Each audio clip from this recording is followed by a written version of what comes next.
नमस्कार मित्रांनो, मी वसंत साळकर आणि तुम्ही पाहताय मराठी अड्डा यूट्यूब चॅनल। मित्रांनो, माझी लाडकी बहीण योजनेअंतर्गत परत आता 12 मोठे बदल जे आहेत ते करण्यात आलेले आहेत। त्या संदर्भातील नवीन जी.आर. शासनाकडून इथे निर्गमित करण्यात आलेला आहे। सर्व महिलांना लाभ देण्याच्या उद्देशाने हा नवीन जी.आर. जो आहे तो इथे प्रसिद्ध करण्यात आलेला आहे। जी.आर. मध्ये सांगितलेली माहिती सविस्तर आजच्या व्हिडिओमध्ये आपण जाणून घेणार आहोत। चॅनलवरती मित्रांनो नवीन असाल तर चॅनलला आत्ताच सबस्क्राइब करून ठेवा, असे नवनवीन माहितीचे व्हिडिओज तुम्हाला आपल्या चॅनलवरती पाहायला भेटत असतात। चला तर मित्रांनो व्हिडिओला आपण सुरू करूयात।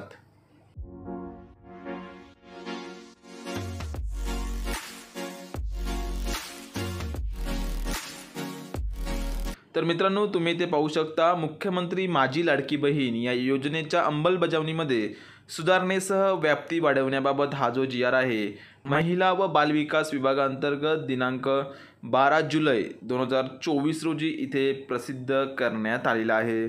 शासन निर्णय मित्रांनो इथे आपण पाहून घेऊयात। मुख्यमंत्री माझी लाडकी बहीण या योजनेच्या अंमलबजावणी प्रभावीपणे व सुलभतेने होण्यासाठी खालील बाबींची स्पष्टता करण्यात येऊन त्यास मान्यता जी आहे ती या शासन निर्णयाद्वारे देण्यात येत आहे। तर मित्रांनो, यामध्ये कुटुंबाची व्याख्या म्हणजे कुटुंब याचा अर्थ पती पत्नी व त्यांची अविवाहित मुले मुली अशी इथे असणार आहे।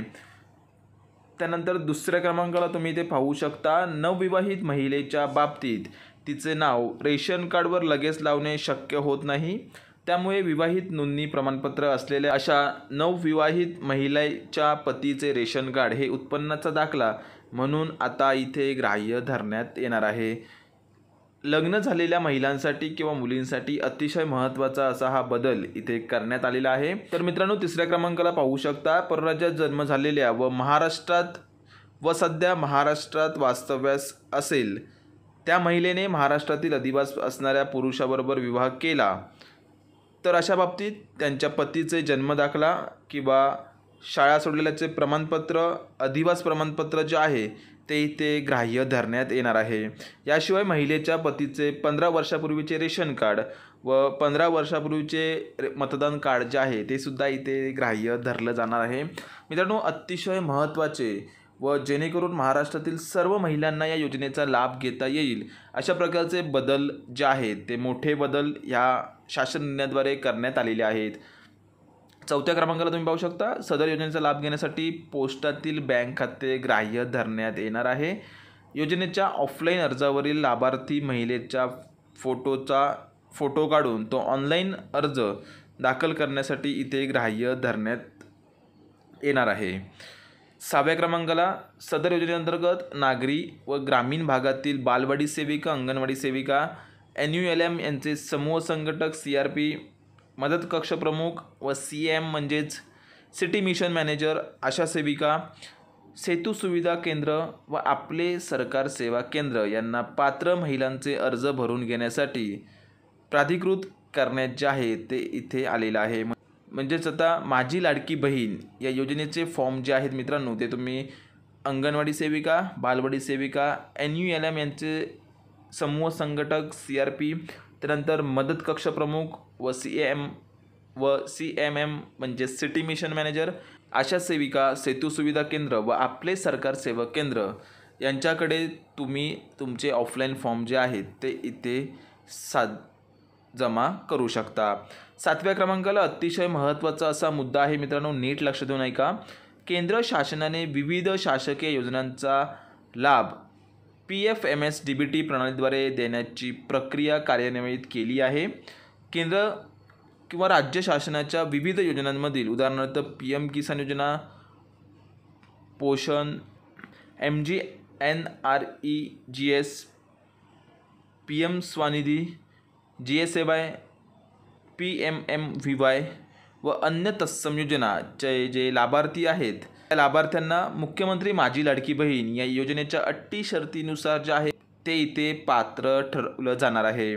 त्यांचा डाटा माहिती व तंत्रज्ञान विभागाकडून प्राप्त झाल्यानंतर त्यांचे KYC व आधार ऑथेंटिकेशन यापूर्वीच झालेले असल्याने सदर लाभार्थ्यांना केवळ ऑफलाईन अर्ज भरून मुख्यमंत्री माझी लाडकी बहीण या योजनेचा थेट लाभ जो आहे तो इथे देण्यात येणार आहे। मात्र हे करीत असताना पात्र लाभार्थी महिलांकडून सदर योजनेचा अर्ज जो आहे तो भरून घेण्यात यावा अशा प्रकारची सूचना या शासन निर्णयाद्वारे मित्रांनो करण्यात आलेली आहे। म्हणजेच मित्रांनो थोडक्यात जर सांगायचं झालं तर केंद्र व राज्य शासनाच्या इतर ज्या योजना आहेत जसं की PM किसान योजना, PM स्वनिधी योजना, PMMVY व अन्य ज्या काही योजना आहेत त्या योजनांमध्ये जे लाभार्थी आहेत त्या लाभार्थ्यांना सुद्धा आता मुख्यमंत्री माझी लाडकी बहीण या योजनेच्या अटी शर्तीनुसार इथे पात्र ठरवलं जाणार आहे। 8व्या क्रमांकाला तुम्ही पाहू शकता गाव पातळीवर ग्रामसेवक, कृषी सहाय्य, तलाठी, अंगणवाडी सेविका, आशा सेविका, ग्राम रोजगार सेवक व अन्य ग्रामस्तरीय कर्मचारी यांची ग्रामस्तरीय समिती स्थापन करण्यात यावी।